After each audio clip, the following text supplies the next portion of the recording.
வணக்கம். சொந்தமா சுய தொழில் செய்யணும்னு நினைக்கிறவங்களுக்கு, அவங்களுடைய சுய ஜாதகத்துல சில முக்கியமான அமைப்புகள் இருக்க வேண்டியது ரொம்ப அவசியமானது. அந்த வகையில பார்க்கும்போது, சுய தொழில் செய்யணும்னு நினைக்கிறவங்க ஜாதகத்துல சனி, சந்திரனுடைய தொடர்பு இருக்கான்னு பார்க்கணும். சனி, சந்திரன் எந்த விதத்திலயும் கிரகண தோஷத்திலயோ, சர்ப்ப கிரகங்களுடையோ தொடர்புல இல்லாம சுப நிலையில இருக்க வேண்டும் என்பது மிக முக்கியமானது. இதை தவிர்த்து 10ஆம் இடம், 10ஆம் வீட்டுடைய அதிபதி இந்த 2 அமைப்புகளும் மிக நல்ல நிலையில இருக்கணுங்கிறது ரொம்ப கட்டாயமானது.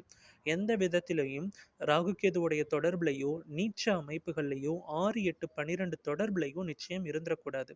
இத தவிர்த்து சந்திரன் லக்னத்திலிருந்து 6, 8, 12 இந்த ஸ்தானங்கள்ல இருக்கிறவங்களும் சுயதொழில் கண்டிப்பா செய்யக்கூடாது.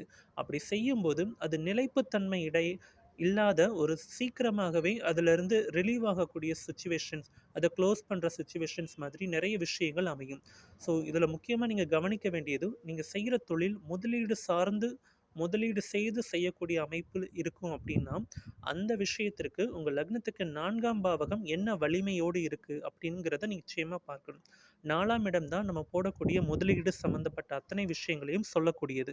ஸோ முதலீடு சம்மந்தப்பட்ட அத்தனை விஷயங்களுக்கும் 4ஆம் பாவகம் வலிமையா இருக்கணும். 4ஆம் பாவகத்தில ராகு கேதுக்கள் தொடர்பு இல்லாம இருக்கிறது ரொம்ப முக்கியமானது.